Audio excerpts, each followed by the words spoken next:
Okay guys, it's time to get social. This is where we answer your questions. You've joined us at the Asprey. And today we're talking about fairway woods. Welcome to Me and My Golf TV.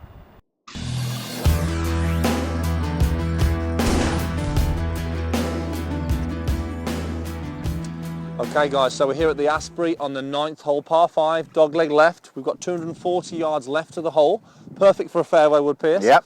And this question is from Andrew Mulhall, saying that he's struggling hitting his fairway woods off the deck, and saying that he's struggling with a lot of information out there on YouTube. He's not sure who to believe, so he wants us to clear up some things for him. So first of all, Andrew's sending a message to us, Piers, that he's trying to hit the golf ball very shallow with his woods. And we see this often with the fairway. It's a very difficult shot to play, and that the important thing when hitting this club is contact. Yes. Okay, we want to make a solid contact because that ultimately is going to give us the distance. And whenever we use a fairway wood, it is really about creating some distance.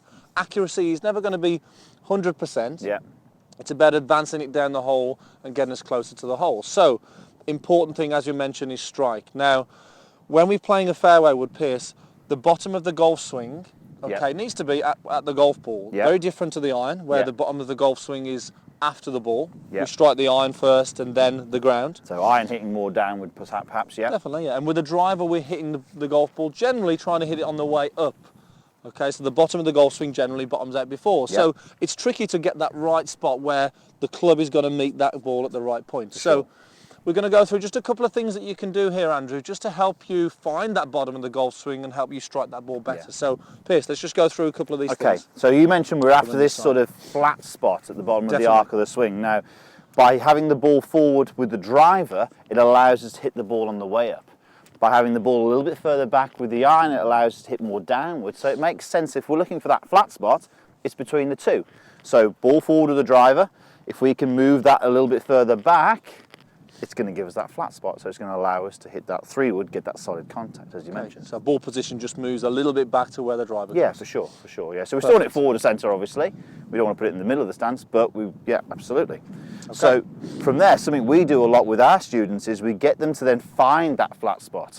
So we actually get them to have some practice swings, maybe some mini ones to start with, hitting the ground, and then extending it, and then hitting that ground. And we can actually see, due to the wet here now, obviously the winter's here at the moment in the UK, we can actually see where that club first strikes the ground, and we can actually see a sort of almost a brush of where that golf club is, Piers. Yeah, for sure. In the middle of that brush is where that ball should be. Yeah, you got it. That flat spot is exactly where it should be. So it's great feedback if you've got a range to practice. You can see exactly where that ball needs to be positioned. For sure.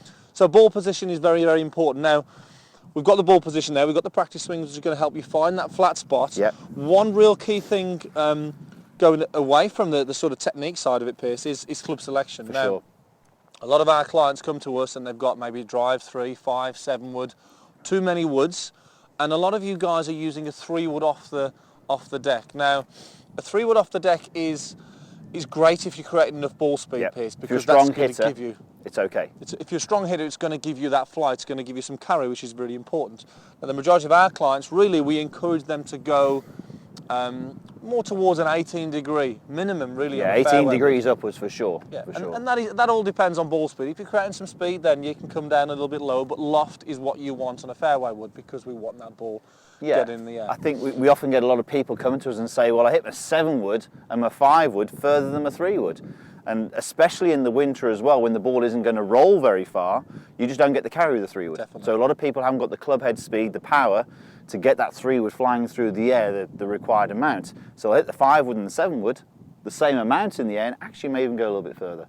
3-wood maybe on a very hard golf course, running golf course, you can get away with it. But again, the consistency factor then goes out the window. So 18 degrees upwards for sure. 18 degrees. That's worth checking that out, guys, as well. So, okay, Piers, we've got 240 downhill slightly, but we've got quite a bit of green to work with there, so I'm sure you can knock it on from here. So let's go through your sort of routine of doing that, so checking that flat spot. Good idea, missed it that time, but a good idea to get some practice swings hitting that ground. Okay, clean that off there. Right, let's give this a go. Middle of the green, I reckon.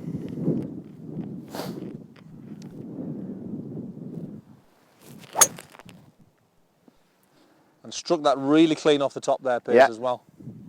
Yeah, that's okay. Perfect. I'll take that. Okay, guys, Right, okay guys, hope that helps. Think about your ball position, think about that flat spot. It's going to help you hit better fairway woods. Thanks again, we'll see you soon.